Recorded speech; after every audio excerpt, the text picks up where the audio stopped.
Coach, I appreciate you making time for us, first Good to of be here all. again. Second week in a row, you guys made a real rally in the second half, showed some fight in the second half. That's the positive. The negative, you dug yourself a hole in the first half. What do you feel like needs to change in half number one so you don't have to kind of dig your way out in the second half? Well, I think the one thing is there's been a loss, a little bit of focus. I'd say in that second quarter, in the last two ball games, our guys are losing their focus as far as what they need to do, how they need to do it, and when they need to do it. So we're going to try to address that in certain ways, where they're talking to our players during that period of time, maybe really focus on it, and including myself, maybe more involved in talking to our players, since that's been one area. Again, the second quarter has been a little demise for us as far as trying to move forward. But all the other areas, the first quarter, the third quarter, and the fourth quarter, we've been doing pretty good. Now, I know the last month hasn't gone the way you would have liked it to. You've talked a lot since you've been here about it's more than just coaching these players, more than just wins and losses. You're trying to make men out of them. You're trying to grow them in their faith. How do you kind of speak to them during this time? What do you try to instill in your players when they hit adversity like they have the last few weeks? Well, you always talk about keep the faith. You talk about trusting the Lord. You start talking about the people that help you to get to where you're at today. Continue to talk to your coaches. We're all in this together. We keep working at it. Just like anything in life, you continue to work at it. You choose the areas that you need to improve on, and then you need to get those corrected. You address it. You keep moving forward. You keep trusting the process. Keep trusting each other, and see what happens. You've been around the game a long time, so you've seen probably about everything you can see in this sport. When a team goes through something like this, can it kind of bring them together tighter when you come out the other side, and eventually you will come out the other side of this? What lessons can be learned through this, and does it draw a team closer together and benefit you down the line? Well, I think it's going to benefit us. We only have 9 or 10 seniors on our football team at this point in time, so we have a lot of sophomores and juniors that are playing some major roles at this point in time.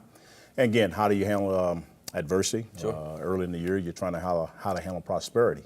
And so we maybe wasn't right in the maturity factor right now, but it's going to get revealed as it always does. And I feel very confident that we'll get this thing turned around, and we hope it's going to start this week.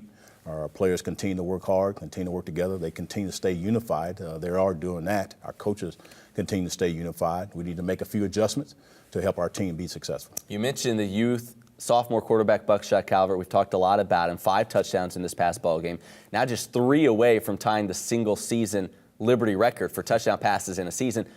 What have you seen from him in the growth on the field, but also, and you know yourself as a former quarterback, people are looking to you maybe to be that leader, even as a sophomore. What do you want to see from him in that regard as well? Well, I think that's part of the journey. How can he continue to be a leader as far as speaking to the team during the game? After the game, before the game, and that's still maturing. Again, I'm not saying he has to change in his how he's made as a person, his personality. You know, he is who he is.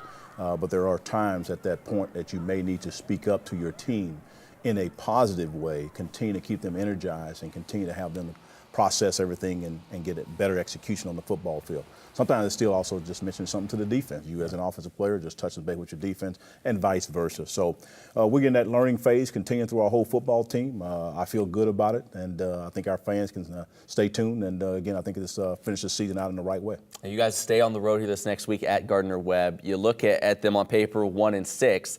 But we know the way they've played the last couple of years, especially in this matchup for you guys, they played you tough.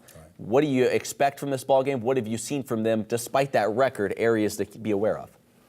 Well, they always play good defense. They've been very, very solid. They play an odd front, 3-man front, and they play 4 linebackers, so it's a little bit different scheme that we've seen throughout this year. We see a little bit sporadically, but not consistently, which they play this every down. And so, again, they play very solid defense. They have an outstanding quarterback. So they got a good football team. They haven't hit the gel of how they want to have it happen at this point in time. We just want to make sure it doesn't happen this week. They run the ball well. Their offense has struggled this year, but they run it well. They have a mobile quarterback. How does that change maybe what you guys try to do, knowing that he'll look to run it any chance he gets? Well, yeah, that's his first thing is he wants to run the football. They do have a lot of design runs. We call them quarterback ISO, quarterback counters, and you name it, they have it with him to run the football. He has improved on his passing game there, so they do both, but they're very, very successful as far as trying to run the football. I think they're just under 200 yards per game. We got to keep them under that. If we keep them under that, then that gives us a great chance to be successful. Well, Coach, we appreciate the time. Good luck this week, and we'll talk to you again next time. Thank you, and to God be the glory.